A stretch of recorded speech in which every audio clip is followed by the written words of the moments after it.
What do you expect when you first get on an electric scooter?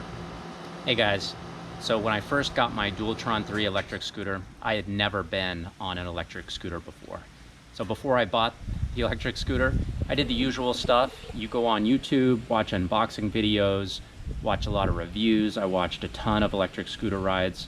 One thing I didn't do was actually do any research about how to ride an electric scooter.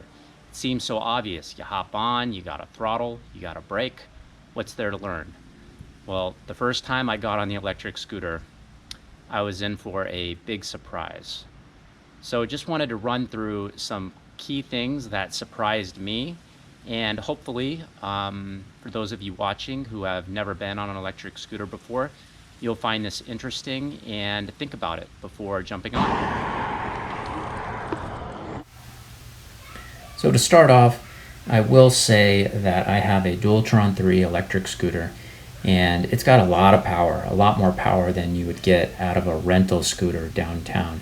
That said though, I think a lot of the items on this list are going to be applicable no matter what type of scooter you're on, just more so the more power that you have. First item on the list is the power. No matter how many videos you watch, the first time you get on an electric scooter, the power is going to take you by surprise. So I was shocked at how much power there was just with tapping the throttle. So just be cautious the first time you get on. Number two is acceleration. So accelerating, you really need to lean forward. And I didn't really know that you were supposed to lean forward, certainly not to the extent that you need to. When you accelerate, especially when you accelerate hard, you got to be firmly planted on the deck and really push hard on the deck and lean forward. When I'm accelerating up a hill, my head is leaning over the handlebars. I mean, I'm pushing forward pretty much as far as I can.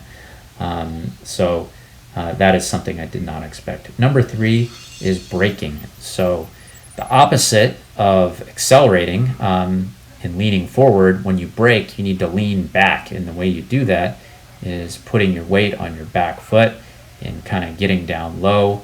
You straighten your arms and make sure your arms are, real tight, and then you hit the brakes. If you hit the brakes and you're not leaning back, you run the risk of getting thrown over the handlebars. I thought braking was going to be kind of like riding a bicycle when you brake, and it's not like that at all. It's actually completely different, and you have to be prepared for it. And I'm sure it gets more intuitive the more you do it, but the first time on, obviously, it's not going to be intuitive, so it's going to take some practice.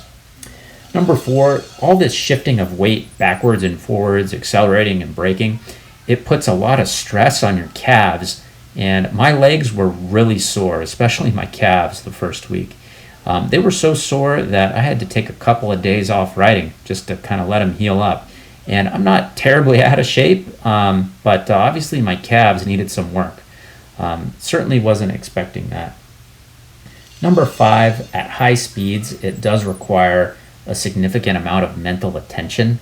I thought, again, it was going to be kind of like riding a bicycle, and it's not like riding a bicycle.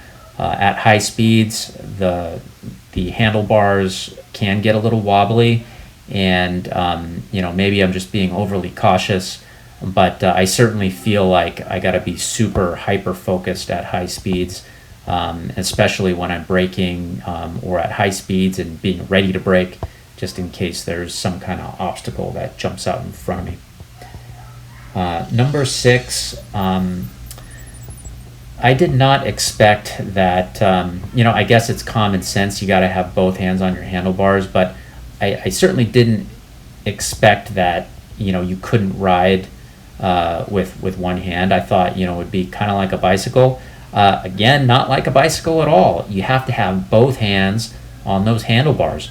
And I know this firsthand because on the first day that I went out with the scooter, when I came to a stop sign and there was an opposing car coming the opposite direction, and I decided to signal with my left hand.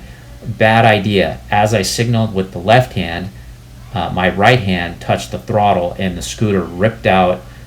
Nearly lost the scooter, but I was able to take my finger off the throttle and tap the brake. I did lay the scooter down.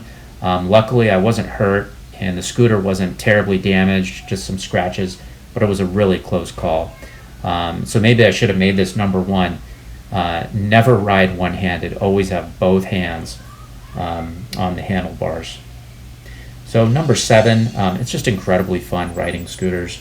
I can't recommend it enough. It was just, I knew it was going to be fun, but the rush of, flying through my neighborhood and just ripping up hills, it's very thrilling, and I would certainly recommend it to any of my friends. So that's all I have for you. Thanks for watching. I hope you found this informative, and if you're looking to buy a scooter, be safe out there. Thanks.